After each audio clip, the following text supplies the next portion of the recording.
Hello दोस्तों, welcome back again. मैं हूं आपका दोस्त, आपका होस्ट निखिल, और आज हम लोग फाइनल अकाउंट के 8वें लेक्चर में हैं। तो इसके पहले वाला जो लेक्चर था हमारा, लेक्चर नंबर 7, वो था हमारा प्रोविजन फॉर डेब्ट एंड डाउटफुल डेब्ट। अगर आप लोगों ने वो लेक्चर नहीं देखा होगा, या तो इसके पहले जितने भी लेक्चर्स मैंने अपलोड किए हैं related to the final accounts, अगर आपने वो भी नहीं देखा होगा तो मैं आपको लिंक डिस्क्रिप्शन में दे दूंगा, आप वहां से जाके इसको एक्सेस कर सकते हैं। ठीक है, इस लेक्चर में हम लोग बैलेंस शीट की बात करेंगे। आफ्टर ऑल बैलेंस शीट ये हमारा लास्ट टॉपिक है फाइनल अकाउंट का, यानी कि इंट्रोडक्शन पार्ट का। इसके बाद में सीधा हमें पता चल जाएगा कि कौन सी आइटम कहाँ जाती है, तो सीधा हम लोग क्वेश्चंस के ऊपर बढ़ जाएंगे। ठीक है, और वहां पे भी एक थोड़ा हल्का हल्का रिकैप करने की कोशिश करेंगे। ठीक है, आई होप अब तक के जितने भी लेक्चर्स हुए होंगे, जिसने वो लेक्चर्स देखे होंगे, वो सभी लेक्चर्स आपके दिमाग में गए होंगे और आपको यानी कि समझ में आया होगा जो भी चीजें मैं समझाना चाहता हूँ। ठीक है, तो चलिए इस लेक्चर में अभी स्टार्ट करते हैं हम लोग बैलेंस शीट से। ठीक है, बैलेंस शीट स्टार्ट करने से पहले मैं आपको बता दूं कि जब भी हम लोग अकाउंट्स बनाते हैं ना, तो अकाउंट्स में जो हमारा बैलेंस होता है, यानी कि बैलेंस मेंटेनेंस करने का जो तरीका होता है, वो कुछ इस तरीके से होता है कि हम लोग इस साइड जो है वो डेबिट्स शो करते हैं और इस साइड जो है वो क्या करते हैं, क्रेडिट शो करते हैं। इसको ही बोला जाता है पॉजिटिव एंड इसको बोला जाता है निगेटिव। ठीक है, हम लोग स्टार्टिंग ही पॉजिटिव से करते हैं और एंड कहाँ से करते हैं, मतलब एंड नहीं होता है ये। वैसे तो बोल सकते हैं कि सेकंड पार्ट जो होता है हमारा वो क्या होता है, निगेटिव का, मतलब क्रेडिट साइड। ठीक है, बट बैलेंस शीट में आके हम लोग क्या कर देते हैं, इसको रिवर्स कर देते हैं। मतलब ये डेबिट हो जाता है हमारा और ये क्या हो जाता है, क्रेडिट हो जाता है। ठीक है, अगर आपको इसका भी लॉजिक चाहिए तो इसी लेक्चर में बने रहिएगा, हम लोग इसका लॉजिक भी देखेंगे कि इसका लॉजिक क्या होता है। ठीक है, ये क्यों ऐसा किया जाता है। अगर होप सो अगर ये लेक्चर में वो कवर नहीं हो पाया तो नेक्स्ट लेक्चर पक्का कंफर्म इसी चीज को लेके रहेगा कि ये ऐसा किया क्यों, इधर रिवर्स क्यों कर दिया। ठीक है, क्योंकि देखिए जब आप किसी भी चीज को वाई के फॉर्म में या क्यों किया जाता है इस फॉर्म में समझ लेते हैं ना, तो आपको वो यानी कि लाइफ टाइम आपको याद रहता है, वो कभी आप भूलोगे नहीं। ठीक है, बट अगर आपने रट्टा मार लिया कि हाँ ये इधर साइड ये डेबिट होता है और ये इस साइड वाला क्रेडिट होता है, तो ये रट्टा हो गया, बट दिमाग में वो जाएगा नहीं प्रॉपर तरीके से, क्योंकि कहीं ना कहीं एक खलक रह जाएगी या एक कशिश रह जाएगी कि यार ऐसा किया जाता है तो क्यों किया जाता है, इसके पीछे का रीजन क्या था। ठीक है, तो वो रीजन भी हम लोग इसी लेक्चर में देखेंगे, या तो फिर अपकमिंग लेक्चर्स में देख लेंगे, मे भी हो सकता है लेक्चर नंबर 9 में। ठीक है, तो चलिए स्टार्ट कर रहे हैं ज्यादा टाइम वेस्ट ना करते हुए। ठीक है, तो सबसे पहले हम लोग लाइबिलिटी डिस्कस करेंगे। लाइबिलिटी साइड में हम लोग आ चुके हैं और पहला हम लोगों को जो आइटम दिख रहा है यहाँ पे वो है आपका पार्टनर्स कैपिटल अकाउंट। ठीक है, और यहाँ पे दूसरा और एक दिख रहा है वो है पार्टनर्स करंट अकाउंट। ठीक है, अभी बैलेंस शीट का एक ओवरऑल अगर मैं ऊपर ऊपर थोड़ा बहुत लुक दूं तो कैसा होता है कि इसके अंदर लाइबिलिटी साइड में दो लोग होते हैं। एक तो होते हैं ओनर, ठीक है, या इनको ही बोल सकते हैं हम लोग इनसाइडर। ठीक है, और दूसरे हमारे होते हैं आउटसाइडर। ठीक है, आउटसाइडर। अगर कोई एसेट क्रिएट हुई है, मान लेते हैं ये सारी की सारी एसेट्स में से कोई भी एक एसेट क्रिएट हुई है, ठीक है, तो या तो चलिए ठीक है ये एसेट्स, अगर इनमें से कोई भी एसेट एक क्रिएट हुई है, ठीक है, तो या तो उसमें किसका पैसा लगा होगा, उस एसेट में किसका पैसा लगा होगा, ओनर का या तो आउटसाइडर वालों का।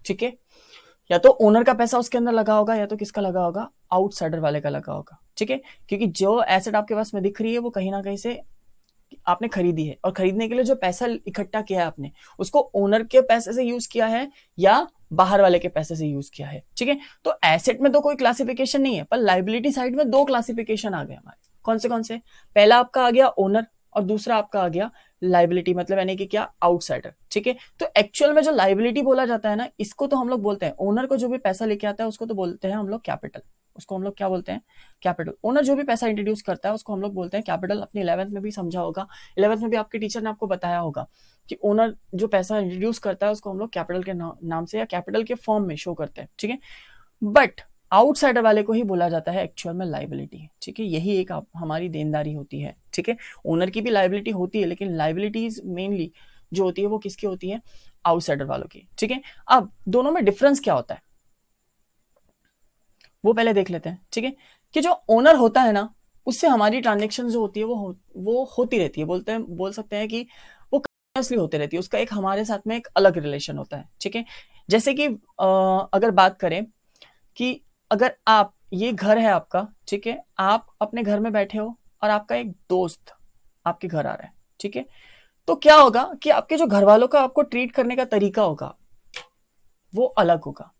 ठीक है, आपके दोस्त को अलग ट्रीटमेंट मिलेगा और आपको कैसा मिलेगा, अलग ट्रीटमेंट मिलेगा। ठीक है, क्यों? क्योंकि दोनों का रिलेशन अलग है। आप उनके घर में रहते हो, परमानेंटली रहते हो, तो आपका जो ट्रीटमेंट रहेगा वो आउटसाइडर से थोड़ा हायर लेवल पे रहेगा या अपर लेवल पे रहेगा। मे भी हो सकता है कि आपका फ्रेंड एक आया और आपके जैसे आपका फ्रेंड आया तो आपके घर में जो खाने की चीज थी, मतलब बोल सकते हैं कि हाँ आपको चाय बनानी है, ठीक है, और चाय बनाने के लिए आपको जो दूध लगता है, तो दूध आपके पास में खत्म हो चुका है, तो आप क्या करोगे? आप अपनी रिस्पॉन्सिबिलिटी समझोगे, अंडरस्टैंड करोगे, और आप बाहर से जाके चुपचाप इस फॉर्म में लेके आओगे दूध कि आपके दोस्त को पता ही ना चले। ठीक है, पर अगर आउटसाइडर वाला रहा तो आउटसाइडर वाले को सामने ये सारी चीजें डिस्क्लोज की जा सकती है क्या कि नहीं मेरे घर में दूध खत्म हो गया है। ठीक है, तो आउटसाइडर वालों का रिलेशन और इनसाइडर वालों का रिलेशन जो होता है वो अलग होता है। तो गहरा रिलेशन किसके साथ में होता है? इनसाइडर वालों के साथ में। आउटसाइडर वालों के साथ में उतना गहरा रिलेशन होता नहीं है। ठीक है, तो जो हम लोग अकाउंटिंग भी मेंटेन करते हैं ना, तो वो इनसाइडर वालों की अलग अकाउंटिंग मेंटेन करते हैं, अलग रिलेशन से अकाउंटिंग मेंटेन करते हैं, और आउटसाइडर वालों की अलग रिलेशन से अकाउंटिंग मेंटेन करते हैं। ठीक है, अब हमारा और बिजनेस का रिलेशन क्या है ओनर के साथ में, यानी कि ओनर का और बिजनेस का क्या रिलेशन है? बिजनेस में ओनर क्या करता है? पैसे लगाता है, फंड इंट्रोड्यूस करता है। ठीक है, तो फंड जो इंट्रोड्यूस किया है वो ओनर का एज इट इज वहां पे पड़ा हुआ है। ठीक है, अब लेकिन ये जो बंदा होता है ये बिजनेस में पैसा नहीं लगाता, ये आपको यूज करने के लिए पैसा देता है और उसको एक टाइम आने के बाद में आपसे रिटर्न मांग लेगा। ठीक है, कौन? आउटसाइडर। ठीक है, अब कैसा होगा कि अगर मैं बात करूं आउटसाइडर से फाइनेंशियल ट्रांजेक्शन की, तो अगर आपने आउटसाइडर से 1 लाख रुपए लिया, ठीक है, 1 लाख रुपए लिया, और 1 लाख रुपए लेने के बाद में आपने क्या बोला कि मैं तुझे हर साल या हर महीने 10%, हर साल ही हो सकता है, 10% रेट ऑफ इंटरेस्ट दूंगा। ठीक है, अब जैसे ही इसका अगले 1 साल हुआ तो ये क्या करेगा? 110 रुपए 110 हो जाएगा, मतलब 1,10,000 हो जाएगा। ठीक है, इसकी जो टोटल आ जाएगी वो कितनी आ जाएगी? 1,10,000। ठीक है, तो अब ऐसा क्यों हुआ? क्योंकि उसने इंटरेस्ट चार्ज किया और उसका अमाउंट जो था वो इंक्रीज हो गया। ठीक है, अब इसका अमाउंट तो इंक्रीज हुआ है। ठीक है, कितना हो गया? 1,10,000। ठीक है, अब आप इसको बोल सकते हो क्या कि मैं तेरे अकाउंट में पैसा डाल देता हूं, ठीक है, मैंने तेरा अकाउंट 10,000 रुपए से बढ़ा दिया है, जब चाहे तब तुझे इसको, जब चाहिए रहेगा तुझे तब तू उसको लेके जा सकता है। ठीक है, वरना तेरा अकाउंट मेरे पास एज इट इज, तेरा कैश मेरे पास एज इट इज पड़ा रहेगा। क्या ये इच्छा के हिसाब से चलेगा कि इसका एक डेडलाइन होगा इसका कि नहीं मुझे इसी टाइम तक के चाहिए? इसका एक डेडलाइन होगा, मुझे इसी टाइम तक के चाहिए। ठीक है, कंपलसरी है, आपको इसको इस टाइम तक के देना ही पड़ेगा। ठीक है, बट अगर बात करें ओनर की, तो ओनर ने भी 1 लाख रुपए लाया, ठीक है, और इसको बोला गया है हम लोगों ने कि सैलरी देंगे तुझे 10,000 रुपए महीना। ठीक है, ओनर के साथ में आप लोग ये कर सकते हो, ओनर को बोल सकते हो तेरा अकाउंट हम लोगों ने बढ़ा दिया, 1,10,000 कर दिया उसको, और तेरी इच्छा, तेरे को जब चाहे तब लेके जाना है लेके जा सकता है। ठीक है, और अगर नहीं लेके जाना है तो कोई दिक्कत नहीं, वो एज इट इज पड़ा रहेगा। तो जो ओनर का अकाउंट होता है ना हमारे पास में, वो एक्चुअल में मेंटेन होता है, लेकिन आउटसाइडर वाले का जो अकाउंट होता है वो अकाउंट मेंटेन नहीं होता। सिर्फ उसको याद रखने के लिए हमें कितना इसको देना है, उसी के लिए हम लोग उसका अकाउंट प्रिपेयर करते हैं। ठीक है, मेंटेनेंस नहीं करते उसके अकाउंट का। ठीक है, तो यहाँ पे ये डिफरेंस अकाउंटिंग होती है, और ये यहाँ पे क्या होती है? यहाँ पे डिफरेंट अकाउंटिंग होती है। अगर क्रक्स बताओ तो इसका कैश में ट्रांजेक्शन होता है, ठीक है, और इसका भी कैश में ट्रांजेक्शन होता है, लेकिन क्या कैसे होता है? इसके डिले होने के चांसेस होते हैं, लेकिन इसके डिले होने के चांसेस होते नहीं है। ठीक है, आई होप इतना समझ में आया होगा कि इनसाइडर वालों के साथ में क्या रिलेशन होता है और आउटसाइडर वालों के साथ में क्या रिलेशन होता है। ठीक है, उसके बाद अब आउटसाइडर वाला अगर आपके पास आएगा और उसको आप बोलोगे कि मेरे पास इस बार प्रॉफिट नहीं हुआ है, लॉस हुआ है, तो क्या वो मानेगा? वो बोलेगा मेरे को मेरा पैसा चाहिए, मुझे नहीं पता। ठीक है, बट आप इनसाइडर वालों को जाके ये सब बोल सकते हो कि मुझे मेरे इस बार पैसा इस बार प्रॉफिट नहीं हुआ है, तो एक काम कर तू नेक्स्ट टाइम ले ले, या अभी पैसा मत निकाल। ठीक है, तो हाँ, इनसाइडर वाला क्या कर देगा? मान जाएगा। ठीक है, तो अब हमें पता चल गया कि इनसाइडर वालों को हम लोग अलग अलग ट्रीटमेंट करते हैं या अलग अलग तरीके से मेंटेन करते हैं उसका अकाउंट। तो जिसे हम लोग इनसाइडर वाले का अकाउंट बोल रहे हैं उसका नाम होता है कैपिटल। ठीक है, और कैपिटल नॉर्मली 2 तरीकों से मेंटेन किया जा सकता है। पहला आपका होता है फ्लैक्चुएटिंग कैपिटल। पहला कौन सा मेथड होता है आपका? एक सेकेंड। पहला जो मेथड होता है आपका वो होता है फ्लैक्चुएटिंग मेथड। ठीक है, क्या हो गया इसको? 1 मिनट।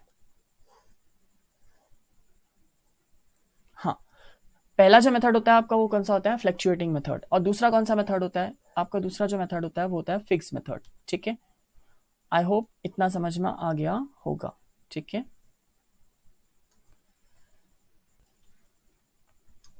तो चलिए आगे बढ़ते हैं। तो पहला जो मेथड होता है आपका होता है फ्लैक्चुएटिंग मेथड, और दूसरा जो मेथड होता है आपका वो होता है फिक्स मेथड। फ्लैक्चुएटिंग मेथड और फिक्स मेथड, ये दो तरीकों से आप लोग कैपिटल को मेंटेन कर सकते हो, क्योंकि मैंने पहले ही बता चुका हूँ कि ओनर अलग होता है और जो आउटसाइडर होता है वो अलग होता है। इनसाइडर वाले को आप किस तरीके से ट्रीट करते हो कि पहले आप उसका अकाउंट इंक्रीज करते हो और देन उसके बाद में वो पैसा लेके जाते हैं, ठीक है। बट आउटसाइडर वाले के साथ में आप ऐसा नहीं करते, या तो मे भी हो सकता है आप उसको कैश में दे दो, ठीक है, और मे भी हो सकता है आप क्या करो, उसका अकाउंट इंक्रीज करो, लेकिन वो तुरंत पैसा मांगेगा आपसे, ठीक है। आप उसको ऐसा नहीं रोक के नहीं रख सकते, आपको उसको इंस्टेंट पैसा कुछ ही दिनों के अंदर अंदर देना पड़ता है। बट पार्टनर्स के साथ में या ओनर्स के साथ में ऐसा होता नहीं है। उसके बाद फ्लैक्चुएटिंग कैपिटल मेथड, फ्लैक्चुएटिंग का नाम से ही समझ में आ रहा है, पहले फ्लैक्चुएटिंग कैपिटल मेथड ही चलता था, ठीक है। नॉर्मली अगर अकाउंटिंग देखा जाए तो फ्लक्चुएटिंग कैपिटल मेथड से ही यूज की जाती थी, ठीक है। बट ऐसा क्या हुआ, इनके पेट में ऐसा क्या दर्द हुआ जो कैपिटल मेथड इन लोगों ने इंट्रोड्यूस किया, वो हम लोग अभी थोड़ी देर में देखेंगे, ठीक है। तो पहले तो फ्लक्चुएटिंग मेथड को समझ लेते हैं कि फ्लक्चुएटिंग मेथड क्या होता है, ठीक है, और क्यों फिक्स कैपिटल मेथड का इन्होंने इंट्रोडक्शन किया, ठीक है। तो पहले अगर बात करें फ्लक्चुएटिंग कैपिटल मेथड की, तो अगर ये कैपिटल अकाउंट है, ठीक है, अगर ये क्या है कैपिटल,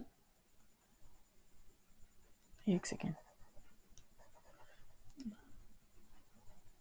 ये कैपिटल अकाउंट है, ठीक है। तो कैपिटल अकाउंट में क्या होगा, पहले तो आपको अगर इसने पैसा लेके आया है, ठीक है, तो ये यहां दिखेगा टू कैश के नाम से, ठीक है, 1,00,000 रुपए।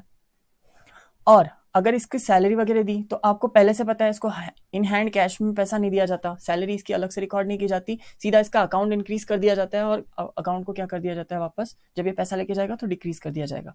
तो मान लेते हैं इसको सैलरी दी गई है 5,000 रुपए, तो 5,000 से ये बढ़ गया। इंटरेस्ट दिया, इंटरेस्ट ऑन कैपिटल, आईओसी जिसको बोला जाता है, मान लेते हैं 2,000 रुपए दिया, तो भी इसका क्या हो जाएगा, कैपिटल इंक्रीज हो जाएगा। और ये पैसा लेके जाएगा मतलब ड्रॉविंग, ठीक है, तो इसका कैपिटल क्या हो जाएगा, डिक्रीज हो जाएगा। मान लेते हैं 10,000 रुपए लेके चला गया, ठीक है। तो कैसा हो रहा है कि जब जब इसका अकाउंट इंक्रीज हो रहा है, सॉरी, इसका अकाउंट कब कब इंक्रीज हो रहा है, जब जब मैं इसको सैलरी दे रहा हूं तो अकाउंट इंक्रीज हो रहा है, मतलब हर छोटी ट्रांजेक्शन की इस पे क्या हो रहा है, इसका अकाउंट इंक्रीज हो रहा है, और हर छोटी ट्रांजेक्शन पे इसका अकाउंट क्या हो रहा है, डिक्रीज हो रहा है, ठीक है। तो अब कैसा होता था कि ये ठीक था, कोई दिक्कत नहीं है, रिकॉर्डिंग के लिए, रिकॉर्डिंग के तौर पे कोई दिक्कत वाली बात नहीं थी, क्यों, क्योंकि सैलरी भी रिकॉर्ड हो रहा है, हर चीज जो रिकॉर्ड होनी चाहिए थी वो सारी की सारी चीजें इस पे रिकॉर्ड हो रही है। लेकिन दिक्कत क्या आ रही थी कि ये जो छोटी छोटी ट्रांजेक्शन है ना, ये बंदे को या अकाउंटेंट को या जो भी इसको हैंडल करने वाला है या जो भी इसको देखने वाला है, इंटरप्रीट करने वाला है, उसको प्रॉब्लम दे रहा था कि हर छोटी ट्रांजेक्शन पे क्या होता है, कैपिटल बढ़ जाता है, और हर छोटी ट्रांजेक्शन पे क्या हो जाता है, कैपिटल कम हो जाता है। तो एक्चुअल में कितना कैपिटल लाया था ये कभी पता ही, यानी कि हमें पता ही नहीं होता, क्यों, क्योंकि हर छोटी ट्रांजेक्शन क्या करती है, इसका अमाउंट फ्लक्चुएट करते रहती है। अगर बात करें इसको, ठीक है, अगर मैं इसको सीधा सम करके इसका बाहर निकालू, ठीक है, सीधा अगर इसका मैं सम करके बाहर निकालू तो ये बचेगा आपका 97,000, ठीक है। अब अगर मैंने ये आपको 97,000 बोल दिया, दिखा दिया, तो आपको क्या लगेगा कि जब मैंने बिजनेस स्टार्ट किया था ना, तो इस बंदे ने, मान लेते हैं ये ए का कैपिटल अकाउंट है, ठीक है, ए का कैपिटल अकाउंट है, तो ए ने कितना लाया होगा 97,000, बट ए ने एक्चुअल में लाया कितना था, 1,00,000 रुपए। ए ने तो 97,000 लाया ही नहीं था, ए ने लाया था 1,00,000 रुपए, पर आपको दिख कितना रहा है 97,000, क्यों, क्योंकि हर छोटी ट्रांजेक्शन का इसके ऊपर में इंपैक्ट पड़ रहा है, और हर छोटी ट्रांजेक्शन की वजह से ये क्या हो जाएगा, ये कभी बढ़ेगा कभी कम होता जाएगा, ठीक है। पता चला इस साल 97 दिख रहा, अगले साल सीधा 40 हो गया, क्यों, क्योंकि ए ने बहुत सारा पैसा लेके निकाल के लेके जा चुका है, ठीक है। तो उस केस में क्या होगा, आपको ये तो दिखाना पड़ेगा कि नेट कितना बचा, पर उसको भी अलग से कहीं ना कहीं शो करना पड़ेगा ना, ठीक है। तो क्या होता था कि ये सारी जो प्रॉब्लम आती थी छोटी मोटी ट्रांजेक्शन की वजह से, तो उन्होंने डिसाइड किया कि एक काम करो भैया जी, इसे ना फिक्स कर दो, इसे 1,00,000 रुपए एज इट इज रहने दो, और ये जितनी भी छोटी मोटी ट्रांजेक्शन है ना, जैसे सैलरी हो गया या ड्रॉविंग्स हो गया, ये सारी की सारी चीजों को एक काम करो, अलग से अलग रिकॉर्ड करो। और उन्होंने एक नया अकाउंट बनाया जिसका नाम रखा करंट अकाउंट। करंट का मतलब क्या होता है, फ्लो, ठीक है, जहां पे क्या किया जाता है, एक ही जैसा एक लय में बिक जा रहा है, एक लय में सर्वाइव हो रहा है, ठीक है, या एक लय में बोल सकते हैं कि फ्लो हो रहा है, फ्लो समझ में आ रहा है ना, ठीक है। तो करंट यानी कि क्या, कंटिन्यूअसली फ्लो हो रहा है इसका, ठीक है, तो उस केस को ही बोला जाएगा करंट अकाउंट, ठीक है। तो नॉर्मली फ्लक्चुएटिंग कैपिटल मेथड क्यों दिक्कत दे रहा था, क्योंकि जो छोटी मोटी ट्रांजेक्शन हो रही थी उसका भी इंपैक्ट उसके ऊपर में पड़ रहा था, और वो इंपैक्ट क्या कर रहा था, आपकी कैपिटल को इन्फ्लुएंस कर रहा था, ठीक है। तो वो इन्फ्लुएंस ना पड़े या वो इंपैक्ट ना पड़े, तो इसीलिए उन्होंने क्या किया कि छोटी मोटी ट्रांजेक्शन को एक अलग अलग अकाउंट में रिकॉर्ड किया, और बड़ी बड़ी ट्रांजेक्शन के लिए उसने as it is capital account रख दिया, ठीक है। तो कभी भी अगर एडिशनल कैपिटल इंट्रोड्यूस बोला तो कहाँ शो किया जाएगा, वो शो किया जाएगा कैपिटल अकाउंट में, वो कभी भी शो किया नहीं जाएगा करंट अकाउंट में, ठीक है। बट अगर सैलरी बोल रहा है या इंटरेस्ट ऑन कैपिटल बोल रहा है या प्रॉफिट इंक्रीज हुआ या कुछ भी ऐसा हुआ जो बहुत छोटा है या रेयर केस में ऐसा या उसका इंपैक्ट नहीं पड़ना चाहिए फिक्स कैपिटल पे, तो उस केस में क्या कर दिया जाएगा, उसको शो किया जाएगा करंट अकाउंट में। ठीक है, अब दूसरा सवाल, करंट अकाउंट मेंटेन कौन करेगा, या फ्लक्चुएटिंग कैपिटल कौन मेंटेन करेगा, या फिक्स कैपिटल कौन मेंटेन करेगा, ये बोला जा सकता है। ठीक है, तो जिसका भी ट्रांजेक्शन, जैसे यानी कि बोल सकते हैं जिसका छोटा मोटा जो ट्रांजेक्शन होता है, जैसे सैलरी देना या ये सारी चीजें देना, वो बहुत कम है या रेयर होता है, वो कौन सा अकाउंट मेंटेन करेगा, वो बोलेगा फ्लक्चुएटिंग कैपिटल। क्यों? क्योंकि मेरी इसमें ट्रांजेक्शन ज्यादा हो नहीं रही है, नॉमिनल नेचर की, तो मुझे क्या करना है, मुझे ज्यादा कुछ उतना तामझाम पालना नहीं है, मुझे क्या करना है, सीधा सीधा एक ही अकाउंट चाहिए, तो वो कौन सा अकाउंट मेंटेन करेगा, फ्लक्चुएटिंग। बट अगर इसने बोला कि नहीं, मेरी जो डेली बेसिस पे जो ट्रांजेक्शन होती है, छोटी मोटी जो ट्रांजेक्शन होती है, वो बहुत ज्यादा होती है, ठीक है, तो उस केस में क्या करेगा, ये करंट अकाउंट मेंटेन करेगा। ठीक है, नाम से ही समझ में आ रहा है, करंट मतलब यानी कि क्या, जो आप डेली बेसिस पे आप मेंटेन कर रहे हो ना जिस अकाउंट को, तो उसको बोला जाएगा करंट अकाउंट। डेली बेसिस पे मतलब यानी कि क्या, भी हो सकता है एक ट्रांजेक्शन तो पर डे हो ही रहा है, ठीक है, तो उसको बोला जाएगा करंट। और करंट अकाउंट में वहां पे क्या होता है, वहां पे आप क्या कर सकते हो, अपनी जो नॉमिनल नेचर की या छोटी मोटी जो ट्रांजेक्शन होती है, वो वहां पे आप रिकॉर्ड कर सकते हो। किससे रिलेटेड, वो रिलेटेड है पार्टनर्स से। ठीक है, आई होप इतना समझ में आ गया होगा। ठीक है, उसके बाद अब बारी आ रही है सन्ड्री क्रेडिटर्स की। तो जो सन्ड्री क्रेडिटर्स, किसको बोला जाएगा, सन्ड्री क्रेडिटर्स। ठीक है, जब भी आप गुड्स खरीदते हो, ठीक है, तो गुड्स खरीदने के दो तरीके होते हैं, एक तो होता है कैश और दूसरा होता है नॉन कैश। नॉन कैश मतलब क्रेडिट। ठीक है, नॉन कैश का मतलब नहीं होता है कि काइंड में दे दिया आपने इसको, लेकिन क्या हो रहा है, आपने क्रेडिट में खरीदा, और क्रेडिट में जब भी आप गुड्स खरीदोगे तो क्या करोगे, उस बंदे का अपने पास नाम रखोगे कि नहीं रखोगे, उसका रिकॉर्ड रखोगे ना अपने पास में। तो जो आप उस बंदे का अपना नाम रख रहे हो, उसका या उसका एक रिकॉर्ड रख रहे हो, ठीक है, तो आपने क्या किया, ऐसे 100 लोगों से आपने माल खरीदा, 100 लोगों की आपके पास में लिस्ट है। ठीक है, अब फाइनल अकाउंट आप बना रहे हो, तो फाइनल अकाउंट में आप क्या करोगे, उन पूरे 100 लोगों का नाम लिखते बैठोगे क्या?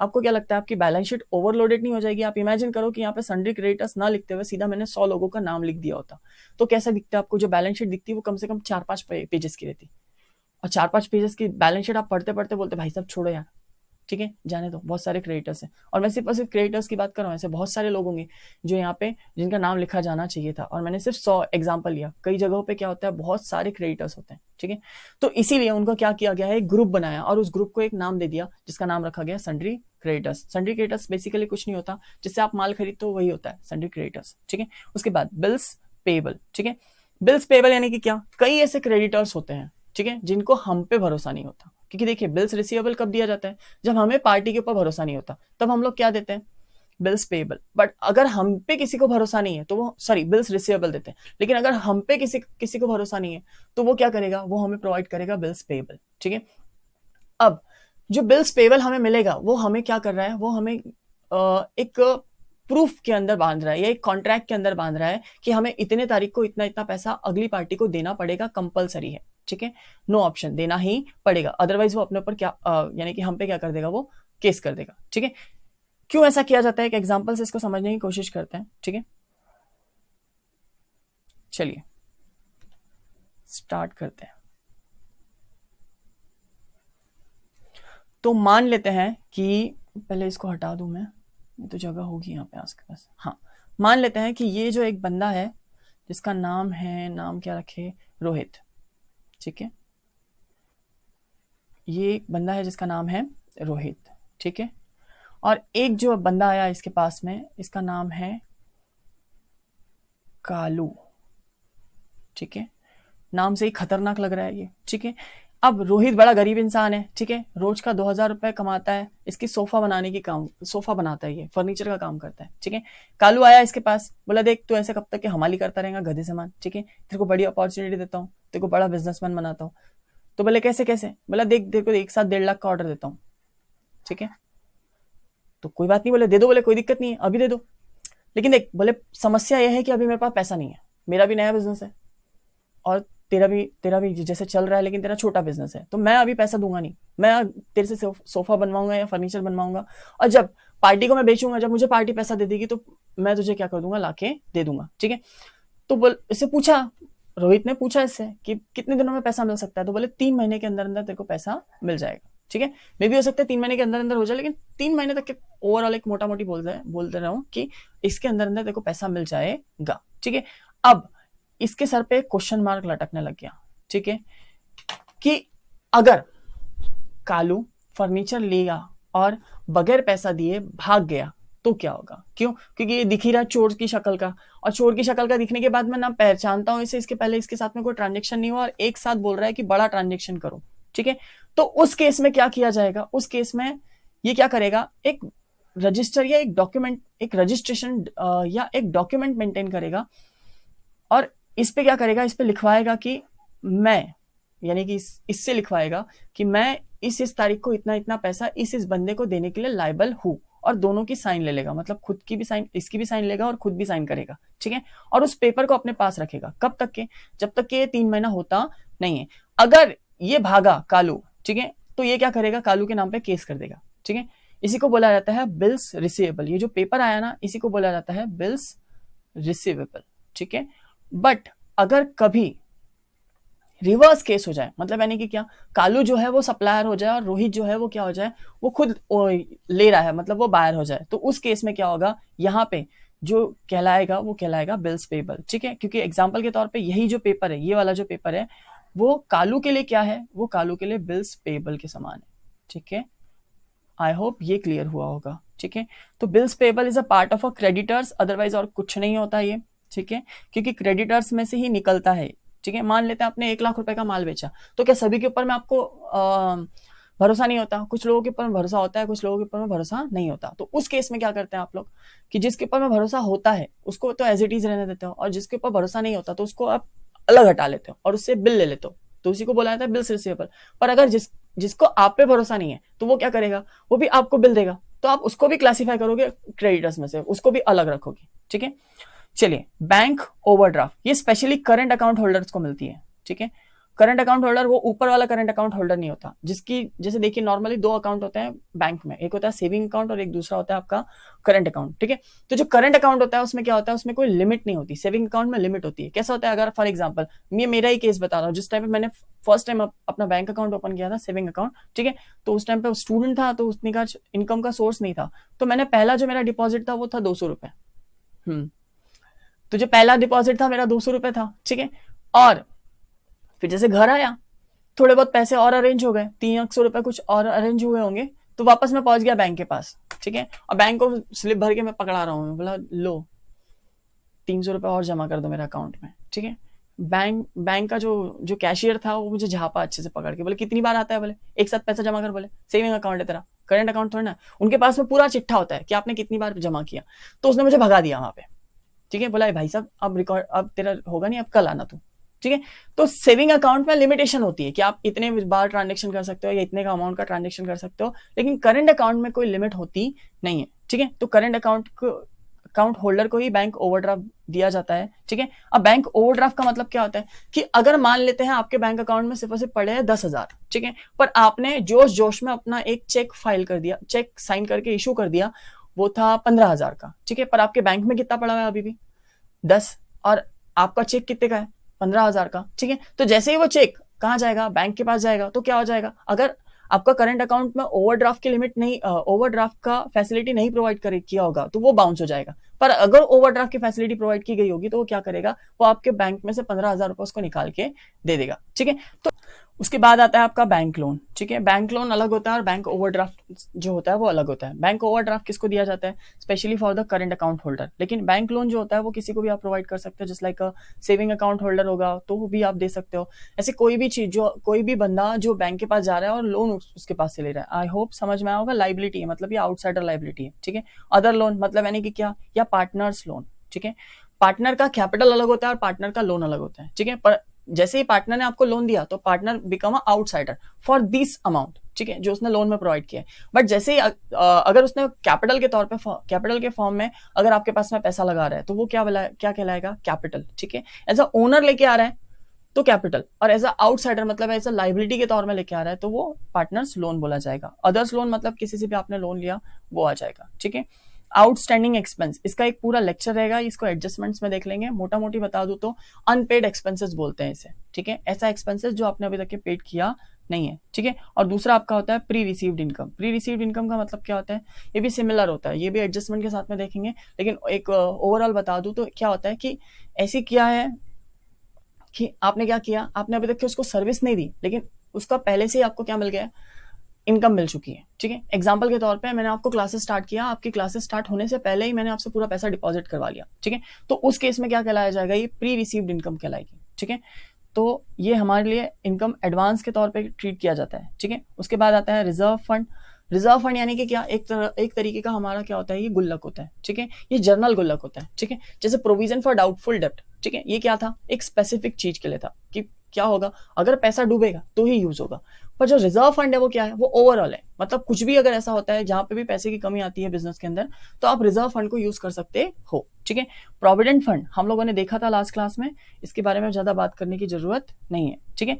अब इसके बाद आ रही है बारी कंटीजेंट लायबिलिटी की, ठीक है। तो कंटीजेंट लायबिलिटी को एक एग्जाम्पल के थ्रू समझते हैं, ठीक है, कि कंटीजेंट लायबिलिटी मतलब होता क्या है, ठीक है। तो कंटीजेंट लायबिलिटी को समझने के लिए एग्जाम्पल लेते हैं कि मान लेते हैं ये है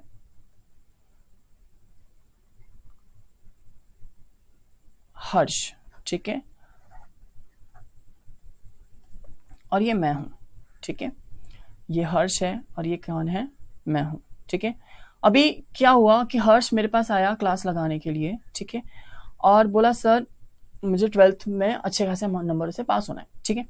तो हर्ष ने क्लासेस भी लगाई, बहुत अच्छा पढ़ने में था, बहुत अच्छे से पढ़ाई की, उसने पेपर दिए, पास हुआ, ठीक है। और हर्ष का 2nd रैंक आया, ठीक है, कहाँ पे, महाराष्ट्र में, ठीक है। अब हर्ष मेरे आया, ऑफिस में बैठा हुआ था, मैं ऑफिस में मिलने आया मुझसे, और ऑफिस में मुझे आके जैसे ही वो दिखा तो मुझे पता था कि हर्ष 2nd आया महाराष्ट्र से, ठीक है। मैंने बोला अरे वाह हर्ष, आप 2nd आए हो महाराष्ट्र से, कितनी अच्छी बात है, कांग्रेचुलेशन, लाइए मिठाई विठाई खिलाइए। तो हर्ष बोलता है मिठाई गई तेल लेने, ठीक है। पहले तो मुझे आपके नाम पे क्या करना है, केस ठोकना है। क्यों, क्योंकि बोले आज तक के मैं कभी भी 2nd नहीं आया, मैं हमेशा फर्स्ट आ रहा हूँ, और आपके यहाँ क्लास लगाया तो मैं 2nd आया, ठीक है। तो इस वजह से मुझे क्या करना है, आप पे केस ठोकना है। और उसने मुझ पे केस ठोका करीब करीब 2 लाख रुपए का, ठीक है। अब जैसे ही इसने मुझ पे केस ठोका, तो अब क्या होगा, इसमें 2 चांसेस है, या तो ये केस हर्ष जीतेगा, या तो ये केस कौन जीतेगा, मैं, ठीक है। अगर ये केस हर्ष जीता तो मुझे 2 लाख रुपए इसको देने पड़ेंगे, ठीक है। और अगर ये केस मैं जीता तो मुझे 2 लाख रुपए देने पड़ेंगे नहीं, ठीक है। और इसी लायबिलिटी को कब क्या बोला जाता है, इसी लायबिलिटी को बोला जाता है कॉन्टिजेंट लायबिलिटी। कॉन्टिजेंट का मतलब क्या होता है कि ऐसा कोई भी इवेंट जो दूसरे इवेंट के ऊपर डिपेंड करता है, ठीक है। जैसे बारिश हुई तो मैं तुझे 5 लाख रुपए दूंगा, तो ये क्या है, ये बारिश होने या ना होने के ऊपर में डिपेंड कर रहा है। तो वैसे ही अगर केस मैं हारा तो ही मुझे 2 लाख रुपए देने पड़ेंगे, तो इसी को बोला जाएगा कंटीजेंट लायबिलिटी। मतलब यानी कि क्या, अगर ये इवेंट हुआ तो मुझे ये लायबिलिटी पेड करनी पड़ेगी, और अगर ये इवेंट नहीं होता है तो मुझे ये लायबिलिटी पेड करने की जरूरत नहीं है, ठीक है। तो इस लेक्चर के लिए हम लोगों ने पूरा लायबिलिटी साइड को डिस्कस किया। नेक्स्ट लेक्चर में हम लोग डिस्कस करेंगे अबाउट द एसेट, ठीक है। तो चलिए आज के लिए इतना ही, मिलते हैं नेक्स्ट लेक्चर में, ठीक है।